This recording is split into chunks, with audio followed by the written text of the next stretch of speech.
2013 সালের মার্চ মাস। খুব ভোরবেলা যুক্তরাষ্ট্রের বাল্টিমোর শহরের এক প্রাচীন কারাগার চারদিক থেকে ঘিরে ফেলেছে 60 জন সশস্ত্র ফেডারেল এজেন্ট। না, তারা কোনো কয়েদির পালিয়ে যাওয়া আটকাতে আসেনি, বরং এসেছে পুরো কারাগারটাকেই পুনর্দখল করতে, সেটাও কিনা একজন কয়েদির হাত থেকে। ভাবা যায় যেন কোনো সিনেমার গল্পকেও হার মানায়। টাভন হোয়াইট এমন একজন বন্দী ছিলেন যে কিনা জেলে থেকেই পুরো জেলই দখল করে নেয়। জেল যেন তার নিজে হাতে গড়া এক পাপের সাম্রাজ্য।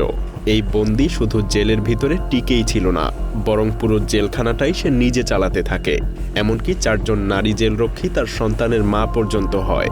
এই জেলের রক্ষীদের কার চাকরি থাকবে, কাকে চাকরিচ্যুত করা হবে, সবই নিয়ন্ত্রণ করত সেই বন্দী। সরকারি এই বন্দিশালার ভেতরে সে মাসে প্রায় $1 লাখ মূল্যের মাদক বেচাকেনা করত। যেখানে অন্য কয়েদিরা পেত সামান্য পাতলা খাবার, আর তার টেবিলে আসতো লবস্টার, স্টেকের মতো বিলাসী খাবার। কারাগারে কে মার খাবে, কে সুরক্ষা পাবে, এমনকি কোন প্রহরী চাকরি ধরে রাখতে পারবে, সবকিছুর চাবিকাঠি ছিল এই কয়েদির হাতে। কিন্তু কিভাবে একটা মাত্র বন্দি কয়েদি পুরো একটা জেলখানা হাইজ্যাক করেছিল, আর পরাজয়ের পরও সে কিভাবে থেকে যায় ধরাছোঁয়ার বাইরে। চলুন 2009 সালে ফিরে যাই। বাল্টিমোর জেলখানা তখন প্রায় ধ্বংসপ্রায় এক নরক। 150 বছরের পুরনো এই জেলখানা অযত্নে পড়ে থেকে যেন মধ্যযুগের অন্ধকূপে পরিণত হয়েছে। দেয়ালে শ্যাওলার স্তর, আলো জ্বালালেই অগণিত তেলাপোকা ছোটাছুটি করে, আর অন্ধকারে যেন ইঁদুরের রাজত্ব চলে। শীতকালে কোনো উত্তাপ নেই, গ্রীষ্মে নেই কোনো বাতাস। বন্দিরা ঘামে ভিজে দুর্বিষহ রাত কাটায়। পাহারাদাররা সংখ্যায় খুবই কম। বেতনও এত কম যে ফাস্টফুড দোকানের কর্মচারীরাও তাদের থেকে বেশি পারিশ্রমিক পায়।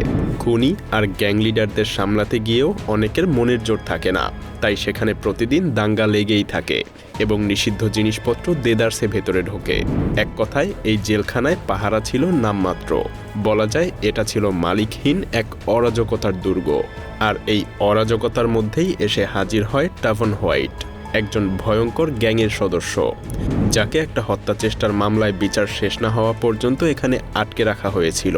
কাগজে কলমে সে তেমন গুরুত্বপূর্ণ কেউ না, কিন্তু টাভন ছিল ব্ল্যাক গেরিলা ফ্যামিলি নামের এক কুখ্যাত প্রিজন গ্যাংয়ের একজন। যে গ্যাং 2006 সালের পর থেকে বাল্টিমোরের জেলখানাগুলোতে নীরবে প্রভাব বিস্তার করছিল।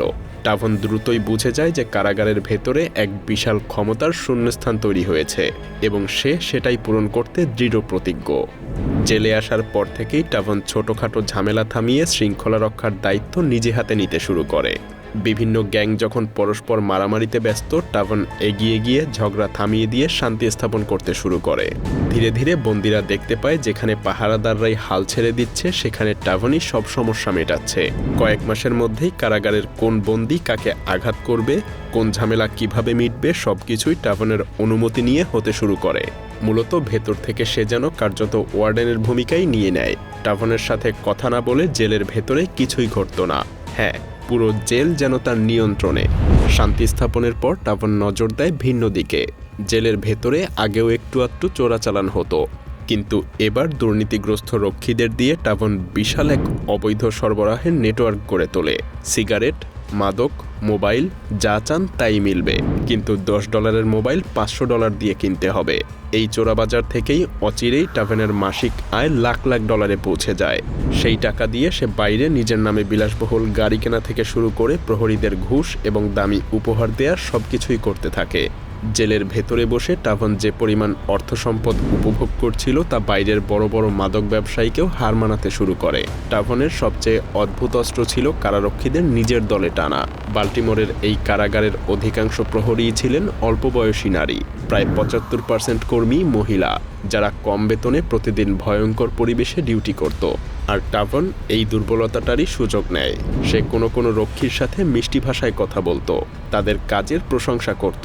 মূলত এগুলো বলে টাভন তাদের নিরাপত্তা নিয়ে মিথ্যে অভিনয় করত।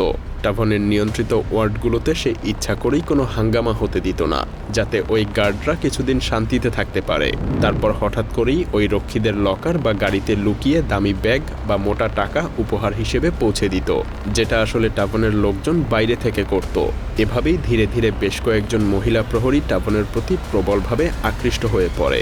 শেষ পর্যন্ত টাভন এবং সেই নারীরক্ষীরা সব সীমা পেরিয়ে গোপন প্রেমের সম্পর্কেও জড়িয়ে যায়। গভীর রাতে তারা লুকিয়ে লুকিয়ে মিলতে থাকে, আর বিনিময়ে সেই গার্ডরা টাফেনের জন্য অবাধে মাদক, মোবাইল, ফোনসহ যা যা দরকার জেলের ভেতরে এনে দিতে শুরু করে। এক পর্যায়ে 4 জন নারী কারারক্ষী টাফনের সন্তানের মা পর্যন্ত হয়ে যায়। তাদের মধ্যে 2 জন তো উন্মাদ প্রেমে নিজের শরীরে টাভেনের নামে ট্যাটুও খোদাই করে নেয়। রক্ষীরা পাহারাদার থেকে টাভনের অনুচর এবং উপপত্নীতেও পরিণত হয়। জেলখানার অন্যান্য কর্মচারীরাও বুঝে যায় টাভন হোয়াইটকে চ্যালেঞ্জ করা মানে চাকরি বা প্রাণ নিয়ে টানাটানি শুরু হওয়া।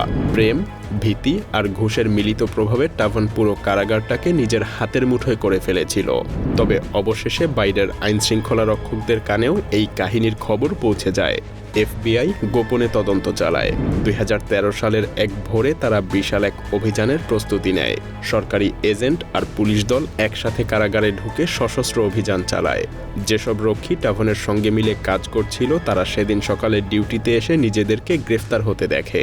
সেই সকালে মোট 25 জনকে অভিযুক্ত করা হয়।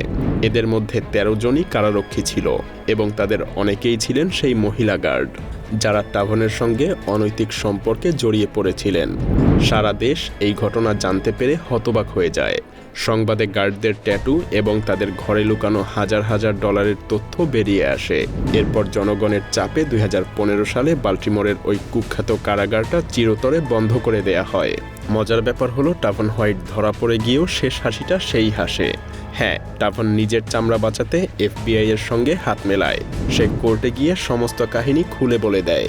কোন রক্ষীকে কিভাবে ফাঁদে ফেলেছিল, কিভাবে কারাগারে মাদক বেচত, কাদের সঙ্গে কি সম্পর্ক ছিল সব ফাঁস করে দেয়।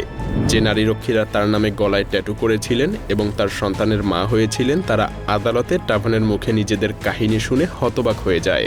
FBI-কে এই সহযোগিতার বিনিময়ে টাভনের শাস্তি অবিশ্বাস্যভাবে কমে যায়। কিন্তু তার জন্য নিবেদিত প্রাণ যে সহযোগীরা ছিলেন তাদের অনেকেই 10 বছরেরও বেশি সাজা পান।